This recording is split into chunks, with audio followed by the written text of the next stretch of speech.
10 at 20 pesos na sari-saring damit, short at kahit pantalon na naglalaro lang sa 100 to 150 pesos only. Mura mga gamit sa bahay, gamit sa kusina, mangkok, kutsilyo, sangkalan, pati mga motorcycle accessories, pang sports gaya ng basketball, badminton, dart, pang yoga, scooter, mga accessories at food para sa ating mga alagang aso at pusa, lalo na itong 5 pesos na cat food. Lahat ng yan ay makikita nyo lang dito sa Gulf Consumer Goods Trading located at Real Calamba. PS, hindi nga pa pala ito sponsored. Natuwa lang talaga ako dahil ang mura ng mga paninda nila. Tawid nga lang kayo dito sa pedestrian sa right side ng SM Calamba ay makikita nyo na kagad ang kanilang tindahan.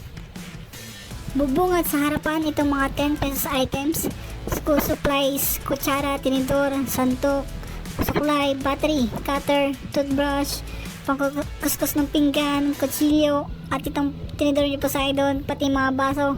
Lahat ng yan, 10 pesos lang. Sa bandang likod nga niyan ay mga 20 pesos na items. Lagay ng sabon, steel wool, basahan, picture paint, pang skin gift, improved version ng suklay, LED lights, plastic hanging hook sa mga halaman, insulation heat pad, at marami pang iba. Lahat ng yan ay sa halagang 20 pesos lang.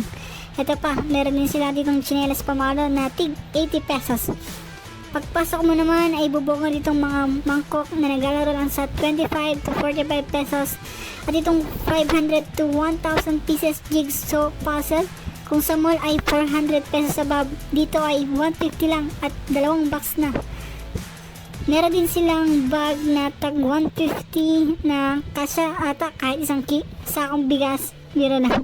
Mga t-shirt, polo shirt na tag 150 pesos lang din.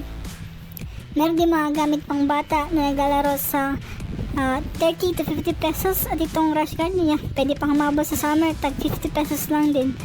3/4 shorts, jogging pants na may tag pa, itong corduroy na pantalon, slacks, jeans at trousers, lahat ng yan sa halagang 150 pesos only.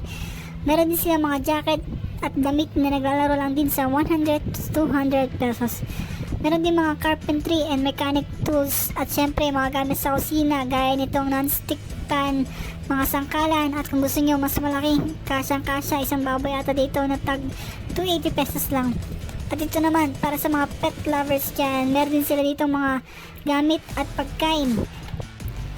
Meron para sa ating mga pet fish, para sa ating mga alagang aso na talagang napakadami niya pagpipilian dito. At syempre hindi mawawala para sa ating mga pusa. Nagulat nga ako at meron palang ganito kamurang cat food. Dito ko nga lang yan nakita sa halagang 5 pesos only. 10 na nga binili ko yan para sa aking mga alagang pusa na si Mia at si Yuki.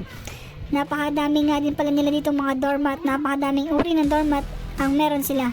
Hindi ko na nga lang kung tawag sa mga tela na to. At kung mahilig ka naman sa sports, meron din sila mga pang badminton, scooter, dart at pang basketball. At ayun, syempre tayo magmamanihan na din. Sana andyan pa nga ating manihan card at matagal-tagal ko na nga bago ko na i-edit na i-post to. Pag wala na-claim sa ating manihan na ere ay ako talaga pipili sa comment section na mananalo ng 200 pesos.